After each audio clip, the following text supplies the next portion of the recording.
I'm going to do our best not to have this particular video tagged to be removed, so I'll be cautious with my words. We're going to deal with the word exemption. It's a very important word. When you really look at it, it actually relates to the word immune. So we're just going to go into Noah Webster's 1828 and look at what exemption meant.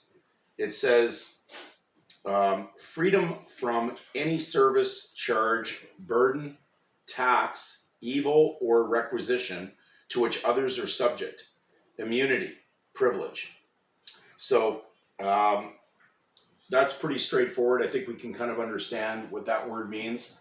Now, we know that when you're speaking truth and you're not speaking in legal fiction, you would be exempt from legal fiction.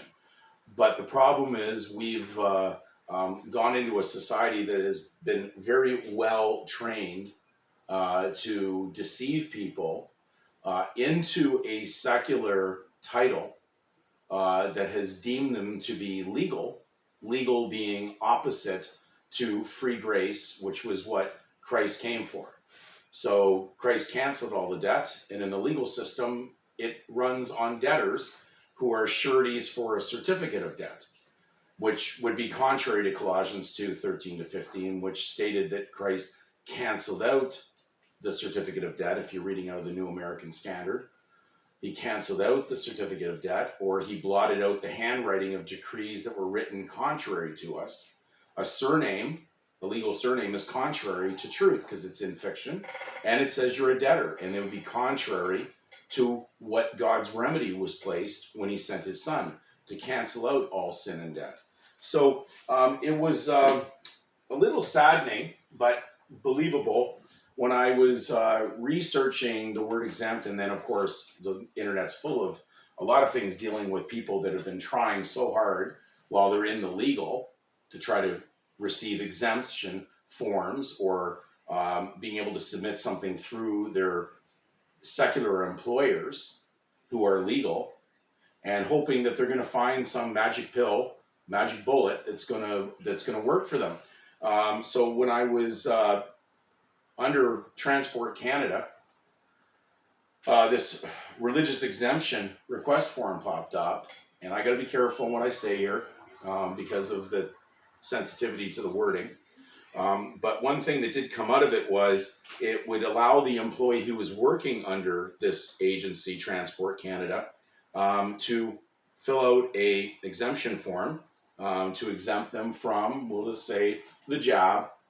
And what happened, this was the wording that was written in there, and it says, the person requesting a religious exemption must submit a completed copy of this form in its entirety. All pages must be reviewed and completed by the person, we might always remember that's by the legal person, to be exempted and or requester, as well as by the required commissioner for taking oaths. The employer evaluating this request must do so in accordance with its legal duty to accommodate under the applicable legislation. So then it has someone place the first and last name in, and then the home address, the normal things that would go on, and then it had an affidavit dealing with their religious belief. And so it says, please provide the requested information concerning your religious belief.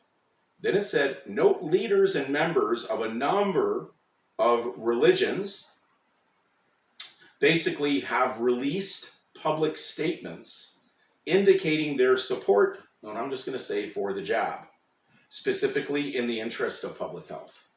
And so here are the organizations that said that they are pro for the job.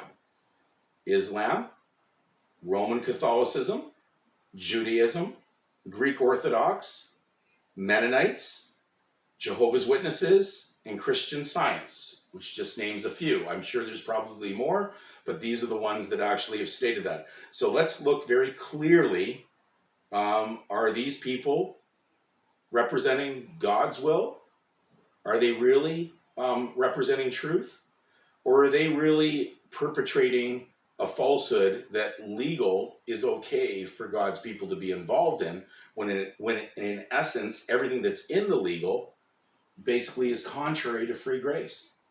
And if you want to check that out, you can look in Noah Webster's 1828 under legal, and it'll have that in the third definition, saying that it is contrary or it is opposite to free grace. So the world that people who believe they are God's people or Christian believers have been deceived if they believe that being legal is something that's proper and true. Legalism perpetrates falsehood. And that's why when we look at the definition, you can take your time to look at feigned diseases. We did a video on that. You can look up feigned diseases in Black's Law Fourth and see if that does not tell you the full picture. So these organizations, again, I will read for the record, have already released statements saying that they are pro for bad medicine, and therefore it says it is Islam, Roman Catholicism, Judaism, Greek Orthodox, Mennonites, Jehovah's Witnesses, and Christian Science. Now that's a vast audience right there. And I'm sure there's a few others have also released a statement, but it was probably just not included in here mainly for the reason of space, that they were giving people an understanding that if they went to fill this form out and they placed that their religious belief was associated with any of these groups, it would be denied because they say, well, that's not what your religious, head office or your religious faith has declared for the public record. So you basically saying you're a member of that and you're thinking you're going to receive exemption, you're very, very highly deceived.